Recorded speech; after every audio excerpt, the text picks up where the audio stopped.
नमस्कार मित्रांनो, जय हिंद, जय महाराष्ट्र. आता दिवाळी जवळ येते.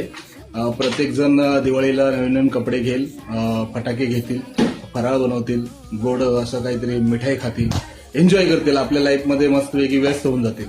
पण मित्रांनो, तुम्हाला एक सांगण्याचं तात्पर्य म्हणजे आता मी माझ्याकडनं सुरुवात करतोय की एक दिवस असं करणार आहे की ते रस्त्यावरती उभे असलेले जे गरीब मुलं आहेत, म्हणजे त्यांना भिकारी आपण नाही म्हणता येत, कारण त्यांची परिस्थितीमुळे ते गरीब झालेले आहेत आणि त्यांना राहण्याची सुविधा नसल्यामुळे ते रस्त्यावरती राहतात आणि काही मिळत नाही कामधंदा म्हणून भीक मागून खातात. मग ते भिकारी नसतात, ते ॲक्च्युली चांगले मुलं असतात जे आपल्या कष्टाने मेहनतीने रस्त्यावरती पळून गाडी घोडा बघत नाही, काही नाही, आणि आपलं पोट भरण्यासाठी काही ना काही उद्योग करत असतात. तर त्यांच्यासोबत एक दिवस नक्की दिवाळी बनवा.